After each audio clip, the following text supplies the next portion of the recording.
लोकसभा चुनावों के सरगर्मी पूरे देश में उफान पर है और चुनावी उफान में झारखंड सरीखे राज्य कैसे अलग रह सकता है। 2024 के जनादेश में चुनाव पूर्व कई उथल-पुथल के संदेश मिल रहे हैं। झारखंड की सियासत की बात हो और झारखंड की सियासत में प्रयोग ना हो, ऐसा संभव हो नहीं सकता। खासकर झारखंड के चुनाव में जमशेदपुर लोकसभा सीट की बात ना हो, ऐसा बिल्कुल भी नहीं हो सकता है, क्योंकि यह राज्य की महत्वपूर्ण सीट है। इसीलिए गठबंधन और महागठबंधन दोनों ही इस बात पर मंथन कर रहे हैं कि आखिर इस महत्वपूर्ण किले को कैसे भेदा जा सकता है। इसको लेकर बीजेपी और महागठबंधन में शामिल पार्टियों में जबरदस्त कशमकश तो है ही। इस बार झामुमो जमशेदपुर सीट पर प्रयोग भी कर सकती है।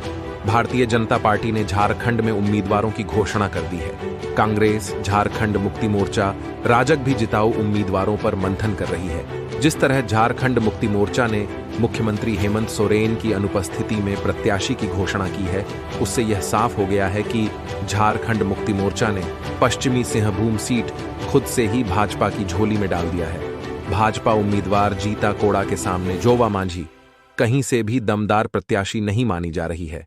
इस सीट पर झारखंड मुक्ति मोर्चा अगर किसी हो उम्मीदवार को प्रत्याशी बनती तो इस बार स्थिति कुछ और होती।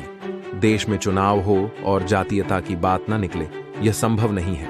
यूं तो सार्वजनिक रूप से सभी राजनीतिक दल जातीयता के बात करने से कतराते हैं, लेकिन भारतीय लोकतंत्र के चुनावी सरगर्मी के बीच जातीयता की बात न करना चुनावी महापर्व में बेईमानी होगी। जमशेदपुर सीट पर भाजपा ने 2 बार सांसद रहे विद्युत वरण महतो को तीसरी बार भी उम्मीदवार बनाया है, जबकि गठबंधन ने अब तक इस सीट पर अपने उम्मीदवार का फैसला नहीं किया है।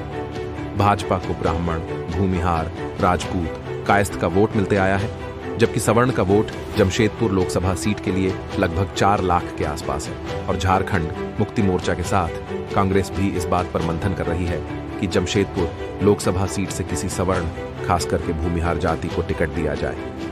झारखंड मुक्ति मोर्चा और कांग्रेस के अंदर खाने में मंथन इस बात पर हो रहा है कि बहरागोड़ा, घाटशिला, पोटका, झुकसलाय, जमशेदपुर पश्चिम से गठबंधन प्रत्याशी विधायक है और किसी भूमिहार सवर्ण जाति को टिकट मिलता है तो शहरी क्षेत्र में वोटों का बंटवारा निश्चित है। मुख्यमंत्री हेमंत सोरेन के जेल जाने से जमशेदपुर लोकसभा सीट ही नहीं बल्कि पूरे झारखंड के आदिवासी मतदाता नाराज दिख रहे हैं।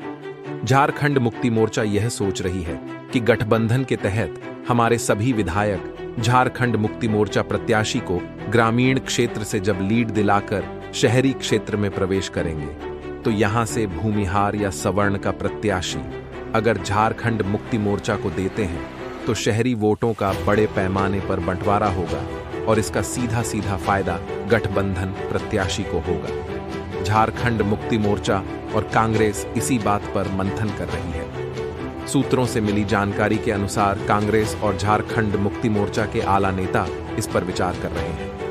अब जब झामुमो ने पश्चिम सिंहभूम सीट पर प्रत्याशी की घोषणा कर दी है और झारखंड मुक्ति मोर्चा का चारों तरफ किरकिरी होने लगी है, तब जमशेदपुर सीट पर झामुमो गंभीर दिख रही है और हो सकता है कि किसी सवर्ण जाति को अपना प्रत्याशी बनाए।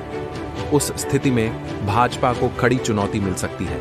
भाजपा भी यह जानती है कि इस बार के चुनाव में उसे भीतर घाट का सामना करना पड़ेगा। वैसे लोगों की लिस्ट भी संगठन ने तैयार कर रखी है जो भीतर घात करने को अभी से तैयार है। बहरहाल प्रत्याशी घोषणा के बाद ही जमशेदपुर का चुनावी माहौल गर्म होगा, लेकिन इतना तय है कि सवर्ण भूमिहार को झामुमो प्रत्याशी बनती है तो जमशेदपुर सीट पर मुकाबला खड़ा होगा। न्यूज़ एक्सप्रेस 7, चलना है सच्चाई के साथ।